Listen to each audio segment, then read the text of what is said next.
शिवसेनेचे नेते आणि आमदार संजय शिरसाट आपल्याबरोबर आहेत। शिरसाट सर, तुम्ही संभाजीनगर पश्चिम या मतदारसंघाचं प्रतिनिधित्व करता, पण त्या मतदारसंघावरतून आता दावेदारी जी आहे ती भाजपची देखील पाहायला मिळते।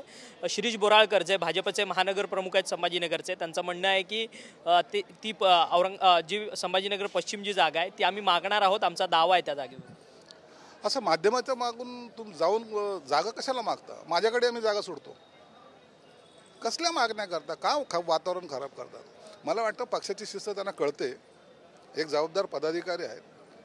हा दावा सर्व देवेंद्र फडणवीस साहेबांकडे करा, प्रदेश अध्यक्षाकडे करा, ते आहेत, शिंदे साहेब आहेत, जे निर्णय घेतील मान्य करू ना। पण दरवेळेला प्रेसच्या समोर जाऊन असं बोलणं उचित नाही आहे। आणि जर एवढं काही असेल तर त्याचा निर्णय एकदा शिंदे साहेब घेतील, आणि त्यांनी जर काही आम्हाला बोलायला लावलं तर मग मला बोलावं लागेल। म्हणून असे प्रतिदावे करण्यामध्ये दरवेळेला कोणतं तरी वातावरण खराब करायचं काम यांनी करू नये, असं मी त्यांना सख्तपणे सांगतोय। उगाच मला त्याच्यात काही जर बोलायला लावलं तर मग मी टोकाचं बोलतो, म्हणून आता जोपर्यंत सहन करतो तोपर्यंत शांत राहा। राजू शिंदे जे भाजपचे नगरसेवक आहेत, उपमहापौर पद त्यांनी भूषवलेलं आहे तुमच्या संभाजीनगराचं, ते 6 ते 7 नगरसेवकांना घेऊन उभाटा गटामध्ये अर्थात उद्धव बाळासाहेब ठाकरे यांच्या पक्षामध्ये जात आहेत आणि तुमच्याच मतदारसंघामध्ये ते दावेदारी ठोकण्याचा प्रयत्न करतात। त्यांनी मागच्या वेळेला निवडणूक लढवली होती, एकदा त्यांनी अपक्ष म्हणून बंडखोर म्हणून केलेले आहे भाजपचे, आणि आता त्यांना उभाटामध्ये जाऊन त्यांना जेव्हा इकडे कळालं की इकडून आपल्याला जागा सुटणार नाही म्हणून ते उभाटामध्ये जाऊन सीट मागण्याच्या प्रयत्नात आहेत, आणि त्यांना आमच्या शुभेच्छा आहेत। आणि उभाटा गटाचे काही लोक जे आहेत पदाधिकारी, हा माणूस गेल्यानंतर आता ते आमच्याकडे यायच्या मनस्थितीत आहेत। खरं तर काल तुम्ही सुषमा अंधारे यांच्या संदर्भात तुम्ही वक्तव्य केलं की सुषमा अंधारेंचं यांचं वय जे आहे ते पोलीस भरतीमध्ये बसत नाही, पण सुषमा अंधारे म्हणतात की अशा मूर्ख लोकांच्या वक्तव्यावरती मी काही बोलणार नाही। नाही, चांगली गोष्ट आहे, आम्ही महामूर्ख आहोत, परंतु यांच्या उपोषणानं जर प्रश्न सुटत असेल तर आनंद आहे। मी यासाठी बोललो की मला वाटलं की हे भरतीसाठी बसलेत की काय, आणि त्यांचं वय बसत नाही, ह्याच्यात काय चूक आहे, गैर काय आहे?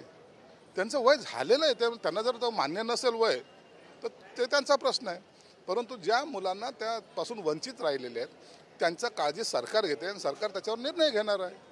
म्हणून यांनी एक दिवसात उपोषणात बसून माझी तब्येत खराब झाली म्हणण्यात, हे तुम्ही उपोषण करतायत का त्या लोकांना अडचणीत आणतायत, हाच माझा बेसिक प्रश्न आहे। परंतु पोलीस भरतीच्या विद्यार्थ्यांचा देखील तुमच्या वक्तव्यावरती थोडा रोष असल्याचं पाहायला मिळतं। ते मुलं आमचे आहेत, त्यांच्याबद्दल काय निर्णय घ्यायचा आहे हा सरकारचा विषय आहे, आणि मुलांच्या बरोबर आम्ही आहोत।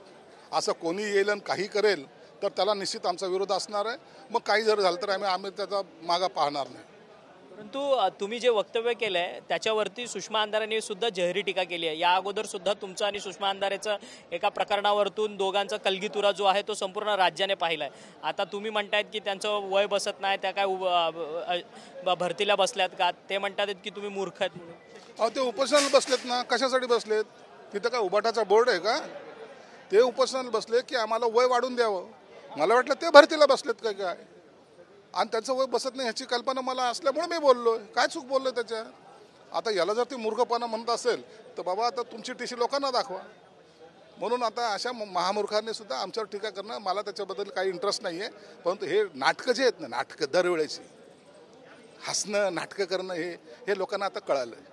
म्हणून जिथं काय तुम्ही नाटकं करता, तुम्ही हसले का लोक म्हणतात नाटक सुरू झालं, म्हणून आता या नाटकाला लोक कंटाळलेले आहेत आणि आम्ही त्याची दखलही घेत नाही। अवघा 1 तास उरलाय विधान परिषदेच्या निवडणुकीमधनं माघार घेण्याच्या संदर्भात।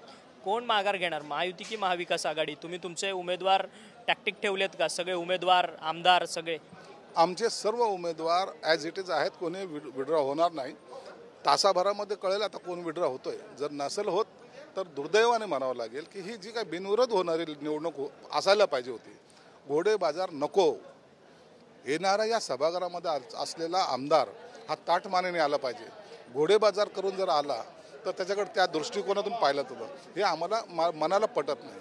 म्हणून 1 तासाभरामध्ये जर वरिष्ठ नेत्यांनी काही निर्णय घेतला तर त्याचं स्वागत आहे, परंतु जर निवडणूक झाले तर पुन्हा घोडे बाजार रंगणार, हे दुर्दैव आहे। पण तुमचे आमदार जे आहेत या सगळ्या निवडणुकीच्या मध्ये संपर्कात आहेत विरोधी पक्षाच्या महाविकास आघाडीच्या, असं सातत्याने महाविकास आघाडीचे नेते म्हणतात। ते म्हणतात आमचे 3 उमेदवार आम्ही दिलेले आहेत, ते माघार घेणार नाहीत।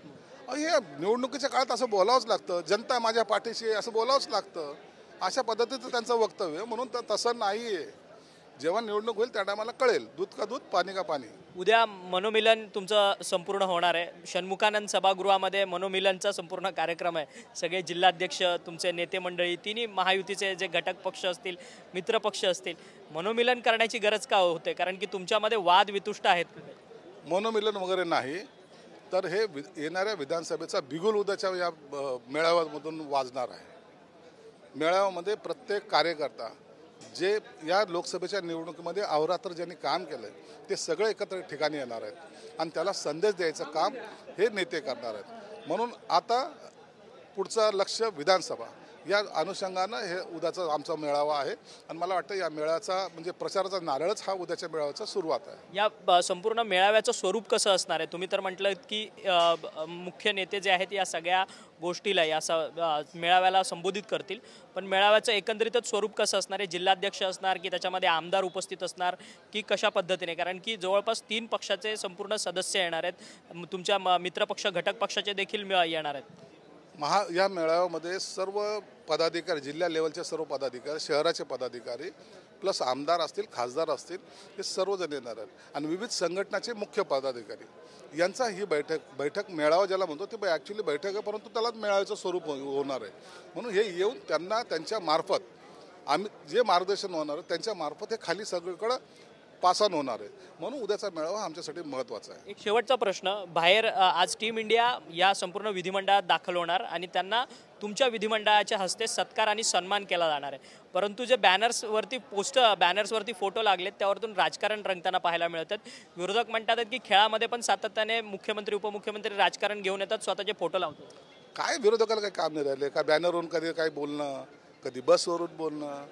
अरे काल मुंबईमधला जल्लोष पाहायचा होता, डोळे भरून लोकांनी पाहायला आनंद घेतलेला आहे आणि यांचं बॅनरवर चाललं टीका करणं चाललं आहे. या टीकेला लोक आता कवडीची किंमत देत नाहीत आणि या महाराष्ट्र शासनानं त्या खेळाडूला बोलवलं सन्मानित करण्यासाठी आणि त्यांना एक मोठी राशी ते देत आहेत.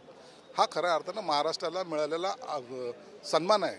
महाराष्ट्राच्या मुख्यमंत्र्याच्या हस्ते जे होतोय तो पहिला मान आपल्याला मिळतोय, याचा आनंद साजरा करण्यापेक्षा त्याच्यावर टीका करणं हे योग्य नाही. धन्यवाद, तुम्ही आमच्याशी बोललात.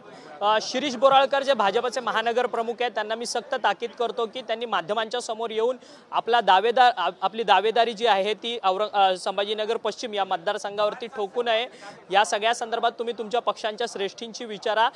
त्यामुळे मी सक्त ताकीद तुम्हाला या माध्यमांच्या प्रतिक्रियेवरती देतोय. असं जे मत आहे ते आमदार आणि नेते प्रवक्ते शिवसेनेचे संजय शिरसाट यांनी आपल्याशी बोलताना व्यक्त केलंय. जर्नलिस्ट खंडू कसबेसह अक्षय मंकणी, TV9 मराठी, मुंबई.